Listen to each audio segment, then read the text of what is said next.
Let me repeat.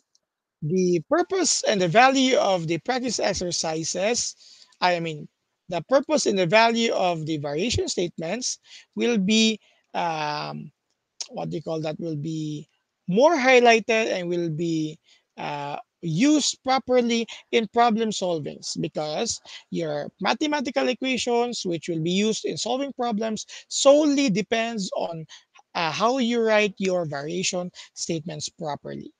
So number letter B talks about the following variation statements. When more are being fed, the supply will last a few days.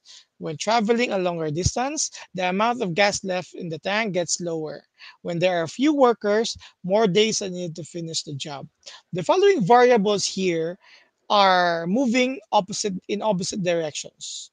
Okay? When one goes up, the other goes down, and when the other goes down, the others goes up. Just like the example, when more are being fed, the number of people to feed is higher. The supply of food probably, kasi feed yan eh, food, right? Being fed, so probably pagkain yan. So the supply for food will last a fewer days. When traveling a longer distance, the amount of gas left in the tank gets lower. And when there are few workers, more days they need to finish the job. So these situations here embodies the inverse variation. Okay, so how do we again there are two different statements for the inverse variation. You will have y varies inversely as x. That's your first statement. Your second statement, sorry, we write it again. Y varies inversely as x. Second statement, you may also use this one. Y is inversely proportional to x.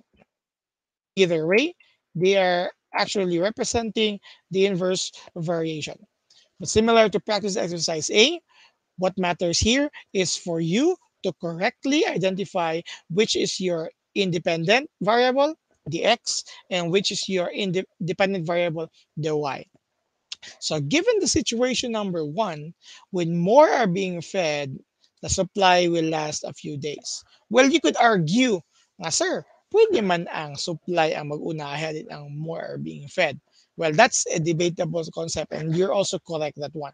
But based on this situation, when more are being fed, consider the if-then statement. If then, if if COVID will disappear thoroughly, then we will have face-to-face classes. The if-then statement. So in this case, it's not an if-then statement, but it follows the same concept.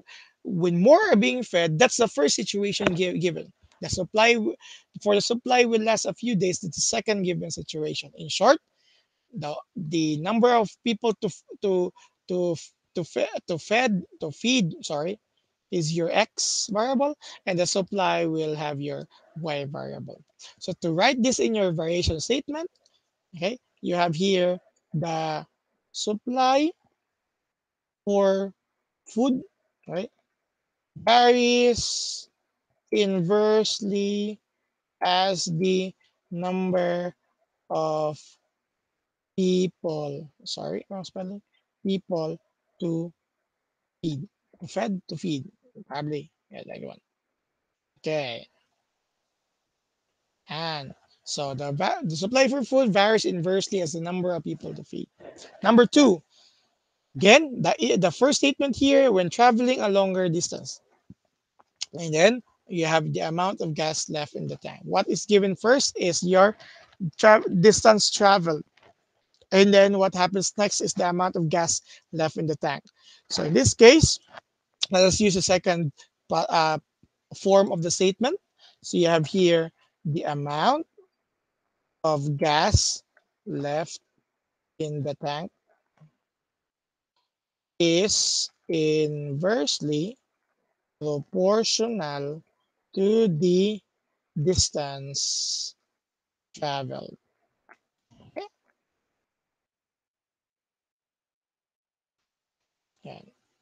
Probably isa lang ka L. Travel. Okay.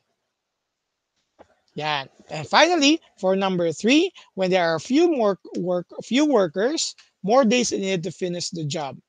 Again, you could argue, we can target the answer number of days first and then number of workers. Yes, that's debatable. That's you can argue with that. But in this given situation, the first given, when there are few workers, that's the cause and not effect. Cause and effect. So we could use here. We could write here. Okay, the number of days for the job to be finished. You just be creative on your statements as long as it will not go away from the given statement.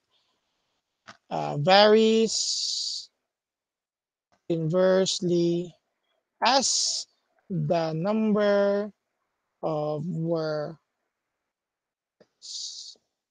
This is your statement for number three. Okay? Again, I would like to repeat. Redundant na yan kasi inuulit ko palagi. The purpose of the variation statements will be very is on the proper making of mathematical equation which will be used in solving problems. So you always start with proper and correct variation statements based on different situations.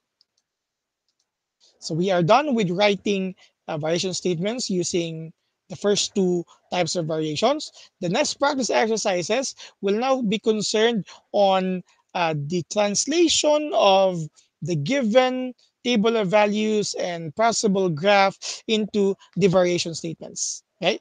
From variation statements and mathematical equations, we can always come up with a graph or a table of values. We need to also to understand how to do it the other way. Okay, that will be for next time. Use this video to learn more on how to properly write variation statements. Thank you very much, and hopefully you've learned. See you next time.